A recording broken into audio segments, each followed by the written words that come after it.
Salut Booktube, j'espère que tu vas bien. Donc, comme tu dois le savoir, à moins que tu vives sous une roche comme Patrick l'étoile de mer, on vient tout juste de terminer le temps des fêtes.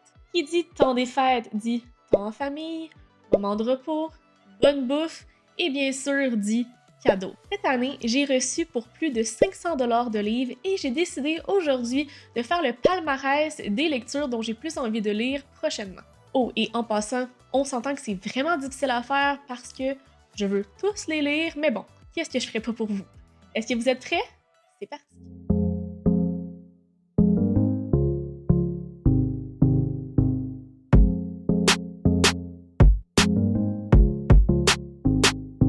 Aujourd'hui, on va classer 10 livres en partant du numéro 10, soit celui que je suis le moins hype de lire, au numéro 1, celui dont je suis le plus excité.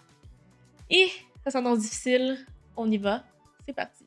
En 10e position, Le Seigneur des Anneaux de J.R.R. Tolkien. Et oui, la 10e position est Seigneur des Anneaux. Pas parce que l'histoire ne m'intéresse pas, mais on s'entend que c'est quand même une bonne bricasse et c'est écrit assez petit. Donc ça prend une certaine motivation à pouvoir embarquer dans cette histoire-là parce que de ce que j'ai entendu de J.R. Tolkien, c'est que il y a beaucoup de descriptions. Donc faut être prêt et c'est en anglais en plus, donc ça ajoute une couche au défi. J'ai quand même hâte de plonger dans cette histoire-là parce que après avoir vu les films, j'ai hâte de lire les livres, mais pas pour tout de suite. Numéro 9, Orgueil et préjugés et L'abbé de Northanger de Jane Austen. Malgré le fait que je suis super contente de les avoir reçus parce que les livres des éditions Goélette étaient dans ma wishlist, Jane Austen, j'ai déjà lu Orgueil et préjugés il y a quand même pas si longtemps que ça, donc c'est pour cette raison que je le mets un petit peu plus loin dans mon palmarès. J'ai jamais lu L'Abbaye de Northanger, donc j'ai super hâte de le lire, mais c'est sûr que je vais lire ce livre-là d'un seul coup, et donc je le place plus loin dans mon palmarès et dans ma pile à lire. Numéro 8, Dune de Frank Herbert. J'ai eu tellement de difficultés à savoir où placer Dune dans mon palmarès parce que j'étais tiraillée entre avoir hâte de lire l'histoire et découvrir ça parce que j'en ai tellement entendu parler et le fait que c'est un dictionnaire. Un peu comme Le Seigneur des Anneaux, il faut vraiment s'investir pour pouvoir lire 700 pages écrit tout. J'ai hâte, c'est sûr que j'ai hâte, mais pour l'instant, dans mon hypeness, je vais le mettre plus bas parce que je les ai tous d'une, donc il va falloir que je m'éclate assez rapidement et ça va me demander énormément de vouloir et un engagement sur du long terme, mais j'ai quand même vraiment hâte de lire. En plus, regardez comment l'édition est insane. Le livre est tellement beau. Numéro 7, C'est arrivé la nuit, premier tome de la trilogie 9 de Marc Lévy. Là, je suis certaine que vous êtes comme, mais voyons Kim, c'est Marc Lévy.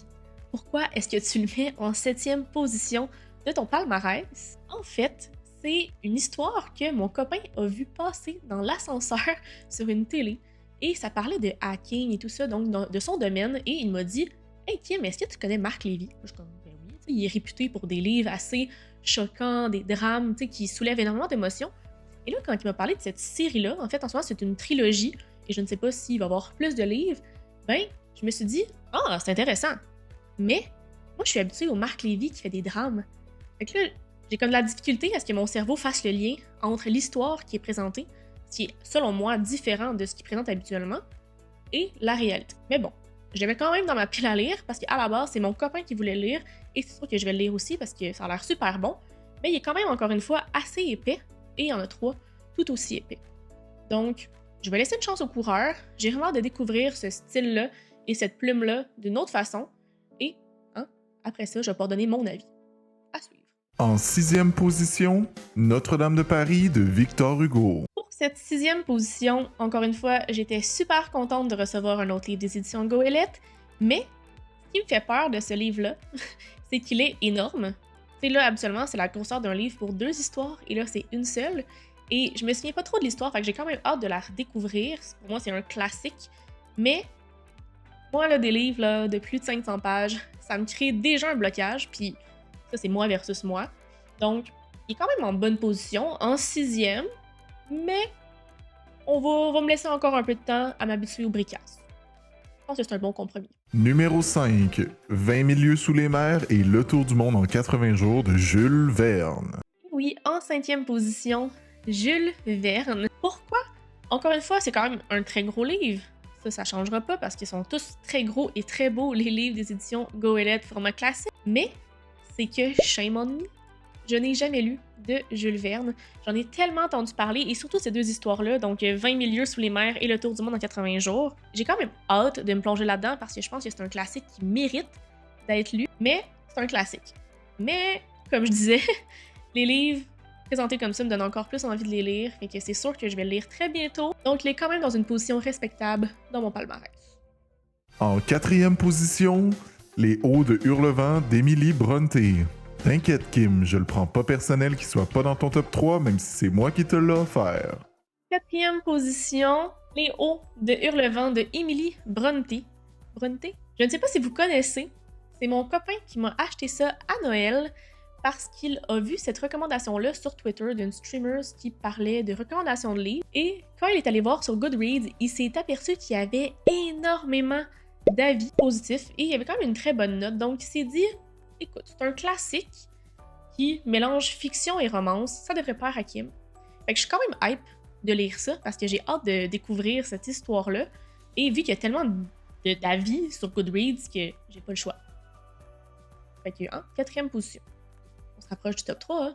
Et maintenant, au pied du podium, en 3e position, le premier tome de la série de manga Les Gouttes de Dieu de Tadashi Agi et Shu Okimoto. Mon Dieu que c'est pas facile à dire. Et oui, un manga en 3e position. New Year, New 4e de couverture, c'est vraiment une nouveauté pour moi, mais à ma décharge, ça parle de vin. Fait que comment ça peut être mauvais? C'est un collègue à mon copain qui lui a parlé de cette saga de manga-là. Pour vrai, il y en a énormément. Et ça mélange histoire et découverte, culture du vin.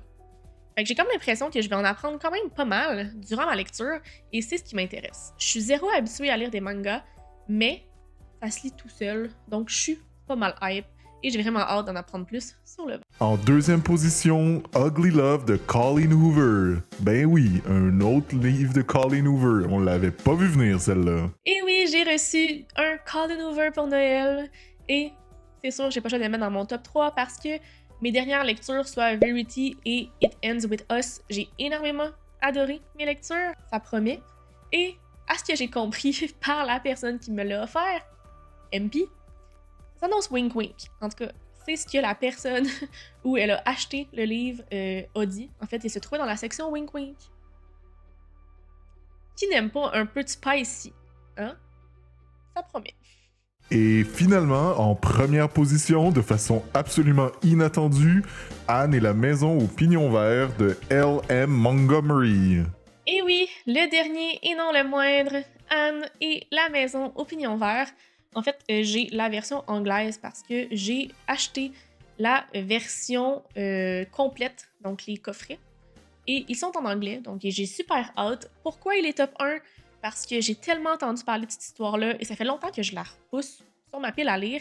Et là, justement, elle était dans ma pile à lire pour le challenge du Cold Winter Challenge, si je me trompe pas. J'ai vraiment hâte de plonger dans cette histoire-là et de lire l'histoire au complet, en fait, parce que ça a l'air très très intéressant. J'ai entendu que des bons commentaires. Donc, là, j'ai plus d'excuses, je les ai maintenant en format papier. Alors, pas le choix. Voilà, j'ai réussi à classer mes acquisitions livresques du temps des fêtes. C'est quand même difficile de faire un palmarès comme ça parce que pour vrai, ils me tentent tous. C'est rare des livres qui ne me donnent pas envie. Mais là, j'ai quand même été choyée dans le temps des fêtes avec toutes mes acquisitions. Dites-moi en commentaire, vous, quel serait votre top 1? Savoir si on est sur la même longueur d'onde. Et bien sûr, faites le pouce en l'air si la vidéo vous a plu. Abonnez-vous à ma chaîne et à mes différents réseaux sociaux si ce n'est pas encore fait. Les sont dans la barre d'informations. Et sur ce, je vous souhaite de très belles lectures et on se reparle très bientôt dans une nouvelle vidéo. Bye bye!